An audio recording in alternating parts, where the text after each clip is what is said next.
qui est assez incroyable, c'est toutes les fausses croyances qu'on a sur le cycle. Hein, l'ovulation 14e jour, l'érection infertile, l'allaitement en rend infertile. Il y a plein enfin, il y a plein de choses déjà à déconstruire et après à se réapproprier et à constater aussi sur soi. C'est ça aussi le gros pas à faire en avant, c'est de mettre en pratique tout ça et de voir qu'est-ce qui se passe dans mon corps à moi, quel est mon rythme à moi, à quel moment a lieu mon ovulation, combien de temps durent mes cycles, parce que c'est du vivant, donc c'est normal que ce soit variable. Comment je me sens dans telle phase, est-ce que je me sens bien ou pas bien, et voilà, c'est vraiment un outil de reconnexion vraiment profonde à soi. Et enfin voilà, tous les retours que j'ai, c'est juste magique en fait, parce que les femmes, elles se redécouvrent et enfin, elles se redécouvrent elles en fait. On leur remet pas un autre schéma, tu vois, à la place. On n'est pas là pour switcher une autre croyance par une autre croyance. On leur dit juste ça, c'est faux. Voilà ce qui se passe et observez-le chez vous en fait. Et c'est là où il est le vrai pouvoir en fait, c'est qu'elle va pouvoir voir chez elle comment ça se manifeste, quoi. Mm. Moi, j'ai trouvé ça magique quand on a un cycle qui dysfonctionne.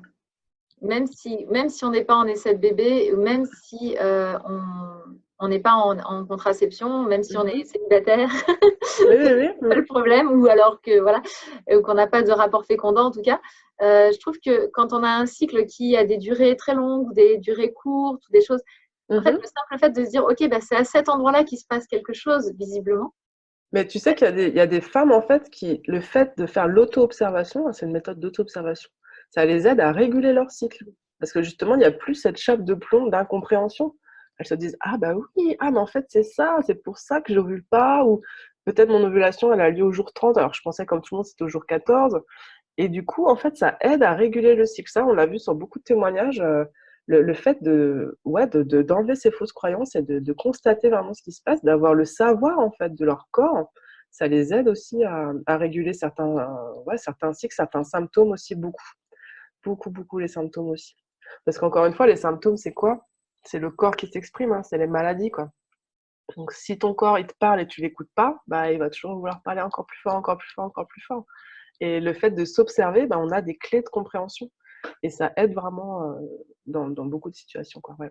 Et comme tu dis, que ce soit contraception, pas contraception, enfin, c'est la femme avant tout, sa santé à elle. Après, la sexualité, c'est une autre partie, on va dire. Mm. Oui, c'est ça, la limite. Là, moi, quand je t'entends parler, j'ai envie de me dire, mais il faudrait qu'on nous apprenne ça dans le package démarrage des règles. Ouais, ouais, ouais, ouais.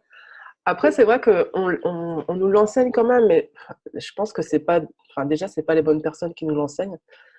Pour moi, ça, c'est un savoir qui se transmet de femme à femme. Hein. C'est pas au lycée avec ton prof de bio que tu vas parler du cycle féminin.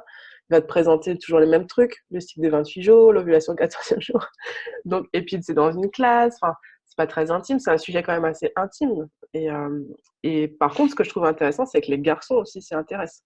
Parce il y a vraiment un intérêt aussi pour eux à mieux nous comprendre.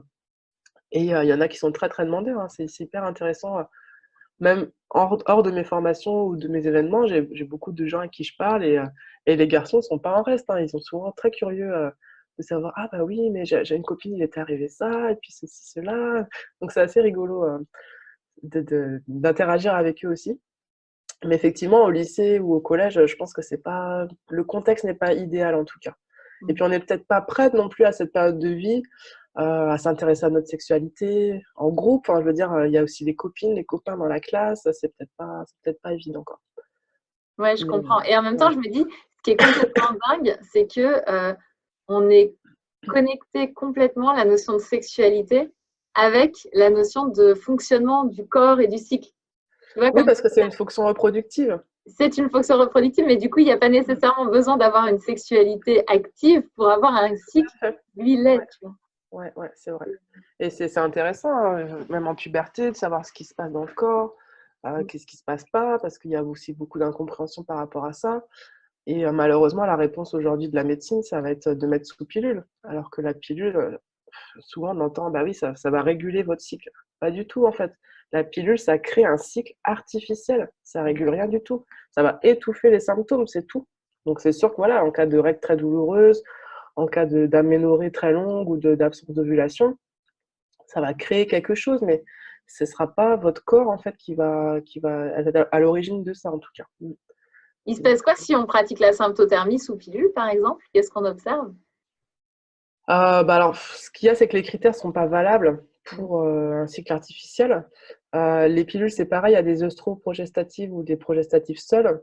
Euh, c'est déjà arrivé, j'ai déjà des clientes qui ont, voilà, qui se sont formées avant l'arrêt de pilule. Par exemple, bah, même sur les œstroprogestatives ou progestatives, la fin de la plaquette, c'est de la progestérone de synthèse. Donc ça fait aussi monter la température. Et donc on voit bien à l'arrêt de pilule la température qui chute. Hein. Des fois, c'est 1 semaine, 15 jours avant que ça retrouve un niveau bas, en fait, le temps que le corps il élimine. Et donc, ça ce qui explique aussi que quand on prend une pilule en continu, en fait, on est dans un état inflammatoire permanent, puisque la température, elle est haute artificiellement, il n'y a pas de phase, il n'y a pas de variation. Donc ça peut expliquer certains symptômes également, quoi. D'accord. Parce que tu nous dis, dans l'œstroprogestative, la progestérone, c'est sur la fin. Oui, Mais c'est qu'elle met longtemps à redescendre, c'est ça? Bah oui, parce qu'en fait, au bout d'un moment, le corps, il est aussi un petit peu saturé. Il faut savoir que la pilule, c'est entre 25 pour les microdosés à 100 fois la dose naturelle que notre corps est produit. Donc vous imaginez la surcharge pour tous les organes, en fait, toute la chaîne hormonale, le foie, etc., quoi. Donc on voit, voilà, à l'arrêt de pilule, on voit bien la redescente. Et puis pilule, et puis tous les dispositifs avec la progestérone de synthèse, hein. Soit les stérilets hormonaux, les patchs, les anneaux, tout ça, c'est la même substance qu'il y a dedans. Ouais. D'accord. Non, mais c'est intéressant de se dire, bon, bah, il se passe quoi si, Ouais. si on essaye? Donc, on est hors norme, bien sûr, mais on peut observer finalement l'action du dispositif hormonal sur nous Oui. en l'observant comme ça. Ouais. D'accord.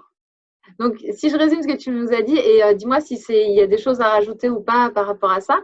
En gros, donc, de pratiquer la symptothermie, ça permet de se connaître, Tout à fait, ouais. de mieux comprendre ce qui se passe, de voir peut-être s'il y a des dysfonctionnements dans certaines phases, voilà, des phases qui ouais. Après, ça peut être lié aussi avec des événements de vie, hein. Souvent, c'est ça, hein. Je prenais l'exemple tout à l'heure des saignements intermenstruels, quand on n'a pas d'ovulation mais qu'on saigne quand même. La plupart du temps, c'est des événements de vie qui font ça, en fait. Parce que toutes nos hormones, toutes nos hormones, elles proviennent de notre cerveau limbique, notre cerveau émotionnel. Donc nous, les femmes, on est très conditionnés aussi par nos émotions. Le stress de vie, comme je disais, le conjoint, les SPM, par exemple, très marqués. Souvent, quelque part, syndrome prémenstruel, souvent, c'est parce qu'il y a un problème dans le couple, en fait. Il y a des non-dits, il y a des tabous, il y a des choses qui ne vont pas, et le corps, il s'exprime. Donc, ça permet effectivement de mieux se comprendre soi-même pour pouvoir régner sur son corps un petit peu. Enfin, l'idée de voilà. Ça va reprendre les rênes complètement, ouais. C'est ça l'idée. Et puis d'être en autonomie, encore une fois. Hein. C'est ça un des gros avantages, c'est qu'on ne reporte pas cette responsabilité sur un cachet comme la pilule ou sur un médecin. C'est la femme elle-même qui prend en charge cette partie-là de sa santé, en fait, de sa santé globale, quoi.